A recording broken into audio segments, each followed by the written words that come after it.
No one wants to buy a house today. Mortgage rates fell last week and demand for homes didn't move any higher. There is not enough supply to reduce prices. Rates are still high, incomes are low, and the inflation is killing all the buying power of Americans. So what's the deal? In this video, I will explain to you why no one wants to buy a house today in this market and how you can afford to get one, so stay tuned.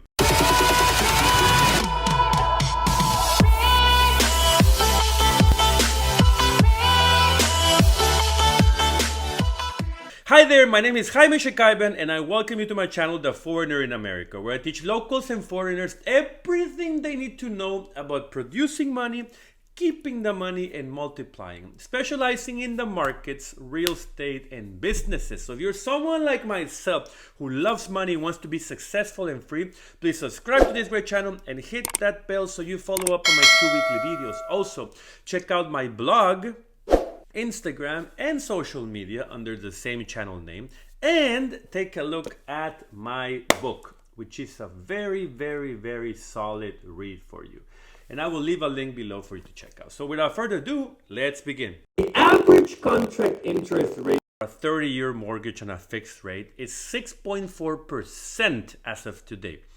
That went slightly down from 6.45, but it was at 7% just a month ago. Mortgage applications to purchase a new home dropped 4% last week compared to the previous, according to the Mortgage Bankers Association Adjusted Index. If you compare to a year ago, demand is 35% lower. Is this a surprise to anyone today? Demand being 35% lower due to the higher interest rates and prices not coming down?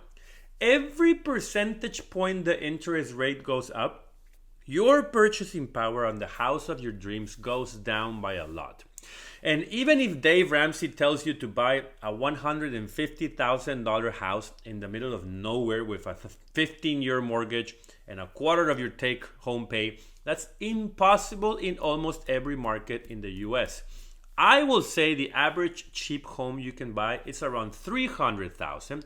And for you to afford buying one at a 6.4% for 15 years, you need to be making six figures, which is 15% of the population in America. Generation Xers are blaming millennials for renting too much. Gen Zs will rent forever as well. The reality is that the US will become a country of renters in the next 50 years, where no one under average income will afford a home. It doesn't necessarily mean they can't afford one, but they have prioritized other spending over buying a home. Gen Xers made buying a house and getting married and having a kid their number one priority. This is people born from 1980 all the way to 1965. They will be 42 years old, the youngest.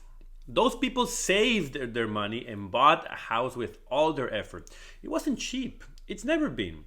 It's always easier to rent a cheap apartment and spend the rest of the money.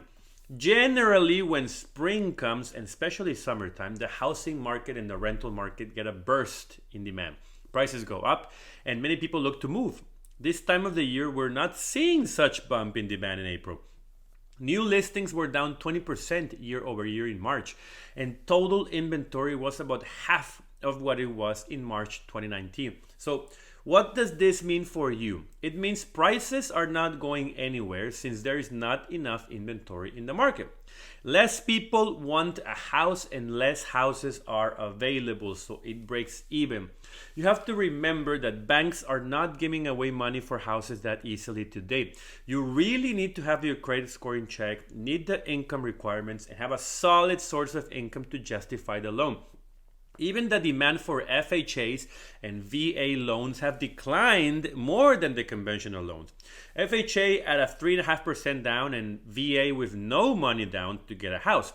The demand for first-time home buyers is still high, but people cannot afford what they want. In my particular opinion, if I'm going to buy a house I don't like in an area I hate, I would much rather save my money and keep renting.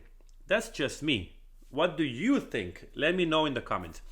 Don't even get me started with refinances. Who in the right mind will refinance a loan at 6.4%?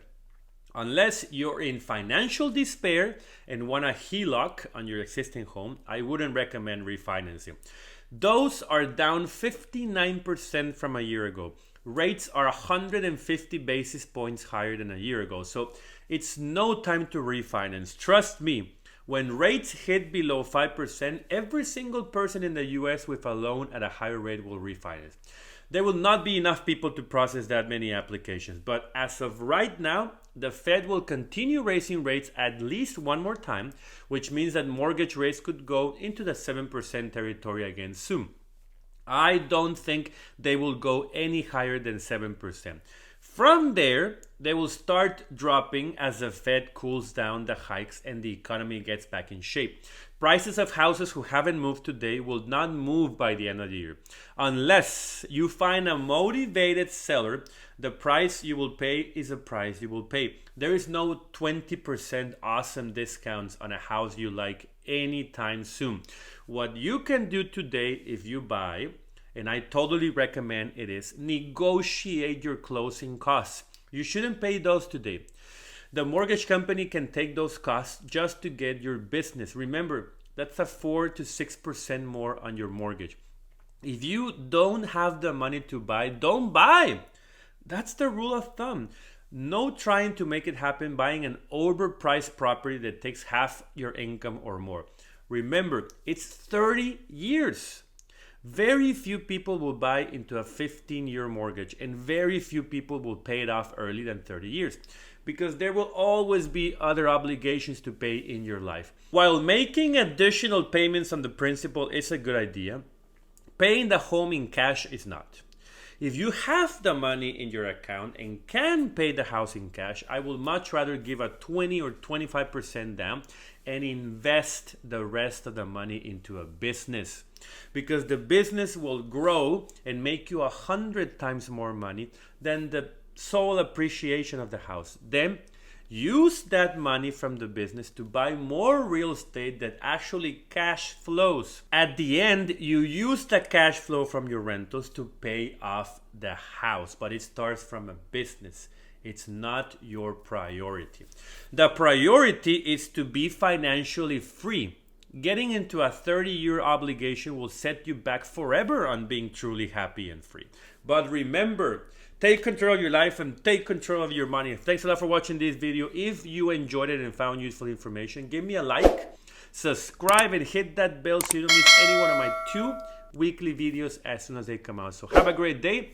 Don't lose any money, and I'll see you next time.